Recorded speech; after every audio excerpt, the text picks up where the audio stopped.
स्वागत है आप सभी को राज्य स्टडी में। आज हम लोग देखने वाले हैं अर्थशास्त्र में नेक्स्ट क्वेश्चन। इससे पहले हम लोगों ने देखे थे आय के बारे में, समझते थे आय के बारे में क्या होता है उसके बारे में जाने थे। उसके बाद हम ये देखे थे कि प्रति व्यक्ति आय क्या होती है और कैसे उसको निकाला जाता है। लेकिन आज हम लोग देखने वाले हैं कि भारत में राष्ट्रीय आय की गणना किस संस्था द्वारा होती है। मतलब भारत में जो भी राष्ट्र का आय होता है, जो टोटल आय होता है, उसकी गणना कैसे किया जाता है, कौन से संस्थान करते हैं, ये सारी चीज़ें हम इस वीडियो में देखने वाले हैं। तो चलिए स्टार्ट करते हैं वीडियो, देखते हैं क्या क्वेश्चन है। क्वेश्चन कह रहा है कि भारत में राष्ट्रीय आय की गणना किस संस्था द्वारा होती है। मतलब कौन सा ऐसा संस्था बनाया गया है जिसके द्वारा भारत में राष्ट्रीय आय की गणना की जाती है। जो टोटल आमदनी आता है ना देश को, उसकी कैसे गणना की जाती है। कोई संस्था बनाएगा तभी ना गणना हो पाएगा। जैसे क्या कि जनगणना ही होता है तो उसका एक संस्था बनाया जाता है, एक टीम बनाया जाता है जो पूरा सभी जगह पहुँच के मतलब क्या करता है, जनगणना करता है। उसी तरह राष्ट्रीय आय की आकलन करने के लिए भी एक क्या करता है, एक टीम बनाया जाता है। उस टीम का क्या नाम है, वो सारी चीज़ें हम देखने वाले हैं। तो देखते हैं। भारत में राष्ट्रीय आय की गणना केंद्रीय सांख्यिकीय संगठन द्वारा होती है। मतलब एक नाम दिया गया, उसका क्या नाम है, केंद्रीय सांख्यिकीय संगठन। इसके द्वारा मतलब भारत में राष्ट्रीय आय की गणना की जाती है, उसके द्वारा मतलब उसको काउंट किया जाता है। इस संस्था की स्थापना सन 1954 ईस्वी में केंद्र सरकार के द्वारा राष्ट्रीय आय के आंकड़ों का आकलन करने के लिए किया गया था। इसकी स्थापना न सन 19 कितना में हुआ था, 54 ईस्वी में। सर्वप्रथम 1954 ईस्वी में भारत सरकार ने राष्ट्रीय आय के गणना के लिए, आकलन के लिए क्या किया था कि एक मतलब संस्था का संगठन किया था, जिसका नाम क्या दिया था, केंद्रीय सांख्यिकीय संगठन। इससे कोई भी चीज़ रहता है उसको चलाने के लिए कोई संगठन की ज़रूरत होती है, संस्था की ज़रूरत होती है, तो वही बनाया गया था। जैसे क्या होता है कि विदेशी कोई चीज़ हमको प्राप्त होना, मतलब जानकारियाँ चाहे मतलब प्राप्त करनी होती है, तो उसके लिए क्या होता है कि मतलब भारत में एक टीम बनाया गया था, एक संस्था बनाया गया जिसको क्या बोलते हैं, रॉ बोलते हैं। जो विदेशी धरती पे जाके रहते हैं उसका एजेंट सब, वहाँ पे क्या होता है, कहीं पे हर एक कंट्री में रहता है, सबका अपना, सब देश का अपना अपना एजेंट होता है, वो बताता है कि कहाँ पे क्या हो रहा है। तो उसी तरह मतलब भारत में अपना राष्ट्रीय आय की गणना के लिए क्या हुआ था कि मतलब एक संगठन किया था, एक टीम बनाया गया था जिसका नाम दिया था केंद्रीय सांख्यिकीय संगठन। यह संस्था नियमित रूप से प्रतिवर्ष राष्ट्रीय आय के आंकड़ों को प्रकाशित करता है। प्रतिवर्ष मतलब क्या करता है कि लास्ट में, प्रत्येक वर्ष के लास्ट में मतलब राष्ट्रीय आय की क्या करता है, कितना मतलब देश का आय है वो मतलब जारी करता है। ये केंद्रीय सांख्यिकीय संगठन के द्वारा मतलब प्रतिवर्ष जारी किया जाता है कि इस वर्ष राष्ट्र का कितना आय हुआ है, कितना घाटा गया है, ये सारी चीज़ें मतलब केंद्रीय सांख्यिकीय संगठन द्वारा जारी की जाती है। और इससे मतलब एक क्वेश्चन, ऑब्जेक्टिव क्वेश्चन भी फ्रेम किया जाता है कि मतलब भारत में राष्ट्रीय आय की गणना किसके द्वारा की जाती है। उसमें 3-4 ऑप्शन रहेगा, तो उसको हम क्या करेंगे, इसमें मतलब हम लोग केंद्रीय सांख्यिकीय संगठन को टिक कर देंगे। और इसको इंग्लिश में ना बोला जाता है क्या, CSO। सी का मतलब होता है सेंट्रल, नीचे लिखा हुआ है सेंट्रल स्टैटिकली ओ का मतलब ऑर्गेनाइजेशन, CSO इंग्लिश में बोला जाता है। तो ये हम समझ चुके। अब एक और क्वेश्चन देख लेते हैं, क्योंकि ये बहुत छोटा क्वेश्चन था, 2 नंबर में ही पूछा जाता है। तो क्या कि जितना कवर अप करेंगे, क्या कि 3 मिनट का कोई वीडियो उतना अच्छा होगा नहीं, तो इसलिए हम नेक्स्ट क्वेश्चन देखते हैं। नेक्स्ट क्वेश्चन है कि भारत में सर्वप्रथम राष्ट्रीय आय, उसी से रिलेटेड है, भारत में सर्वप्रथम राष्ट्रीय आय की गणना कब और किसके द्वारा की गई थी। मतलब कब राष्ट्रीय आय की गणना कब हुई थी सर्वप्रथम और किसके द्वारा की गई थी। तो देखते हैं उत्तर क्या है।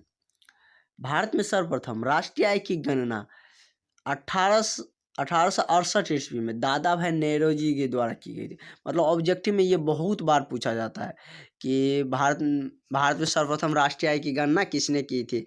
दादा भाई नेरोजी दे देता है, सुभाष चंद्र बोस दे देगा, गांधी जी दे देगा, तो मतलब ये सारी चीज़ दे देता है, तो और भी कोई ऑप्शन मिला के दे देगा। तो कौन किया था, दादा भाई नेरोजी द्वारा भारत में सर्वप्रथम राष्ट्रीय आय की गणना की गई थी।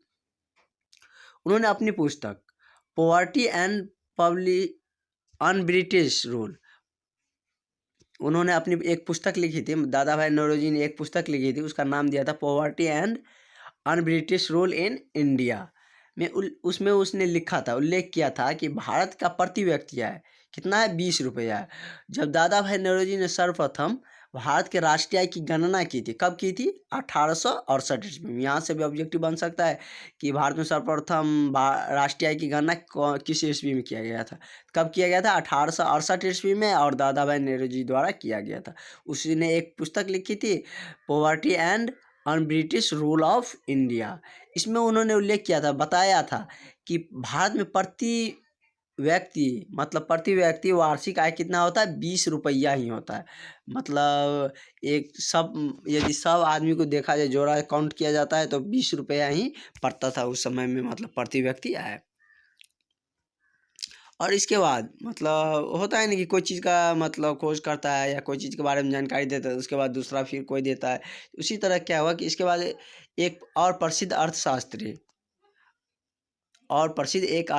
डॉक्टर वी रॉय ने 1925 से 1929 ईस्वी, वो कब दिया था, 1868 में। ये कब दिया था, 1925 से 1929। उसको 4 साल लग गया मतलब काउंट करने में।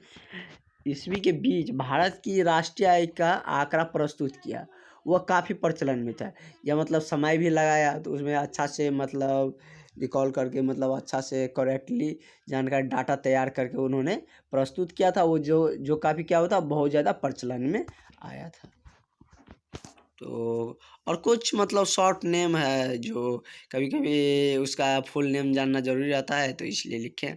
जैसे एनआई है, एनआई का मतलब क्या होता है कि नेशनल इकोनॉमी, राष्ट्रीय आय, हिंदी में भी लिख चुके हैं। और क्या है, ईडीआई, ईडीआई का मतलब क्या होता है, economics development of India, economics development of India, आर्थिक विकास, मतलब भारत का आर्थिक विकास। सीएनपी, सीएनपी का मतलब क्या था, ग्रॉस नेशनल प्रोडक्ट, मतलब सकल घरेलू उत्पाद जिसको बोलते हैं, ग्रॉस नेशनल प्रोडक्ट, सकल घरेलू उत्पाद। उसके बाद क्या है, एनएनपी, नेट नेशनल प्रोडक्शन, ये सब तो उतना नहीं जरूरी है, ये बताए थे वहाँ पे। सीएसओ मतलब क्या, सेंट्रल स्टैटिकली ऑर्गेनाइजेशन, इसका मतलब क्या होता है, केंद्रीय सांख्यिकीय संगठन। इसी के द्वारा मतलब क्या, यह एक संस्था है जिसके द्वारा भारत के राष्ट्रीय आय की गणना की जाती है। और क्या है, पीसीआई, पर कैपिटा इकोनॉमी, मतलब प्रति व्यक्ति आय, पर कैपिटा इकोनॉमी, प्रति व्यक्ति आय को क्या बोलते हैं, सीपीआई। जीडीपी, जीडीपी आप लोग बहुत बार सुनते हैं कि भारत का जीडीपी कम गया, भारत का जीडीपी बढ़ गया, या इस देश का जीडीपी कम गया। तो उसका मतलब क्या होता है कि जीडीपी के बारे में हम आगे बहुत सारा, मतलब एक लॉन्ग क्वेश्चन है, उसमें डिटेल्स में पढ़ने वाले हैं। जीडीपी का मतलब होता है ग्रॉस डोमेस्टिक प्रोडक्ट, मतलब नहीं, उसका मीनिंग होता है फुल फॉर्म, जिसका हिंदी क्या होता है, सकल घरेलू उत्पाद, मतलब कुछ अलग हो जाता है। यदि आपसे पूछा जाए एप्पल का मीनिंग, मतलब पूछा जाए कि एप्पल का मतलब क्या होता है, तो आप ये कहिएगा कि एप्पल का मतलब सेब होता है, तो ये गलत है, मतलब पूरा करेक्टली नहीं है। ये एप्पल का मतलब नहीं हुआ, ये इसका हिंदी रूपांतरण हुआ। एप्पल का मतलब क्या हुआ, एप्पल एक फ्रूट है, उसका मतलब ये हुआ। इसी तरह ये इसका मतलब नहीं है, ये इसका सिर्फ फुल फॉर्म है, और ये उसका हिंदी नेम है। इसका मतलब, इसका अर्थ हम आगे जानेंगे। सकल घरेलू उत्पाद क्या होता है, मतलब जो हमारे देश में उत्पादन होता है, दूसरे जगह मतलब बेचा जाए, तो वही सब क्या कहलाता है, सकल घरेलू उत्पाद कहलाता है। वो सारी चीज़ें हम पूरे डिटेल्स में देखने वाले हैं। उसके बाद क्या है, NSSO, national sample survey organisation, मतलब राष्ट्रीय प्रतिवर्ष सर्वेक्षण संगठन, इसका हिंदी रूपांतरण। तो आज का वीडियो यहीं पे एंड करते हैं। Thank you for watching. यदि वीडियो अच्छा लगा तो सब्सक्राइब करिएगा और दोस्त में शेयर कर दीजिए। Thank you.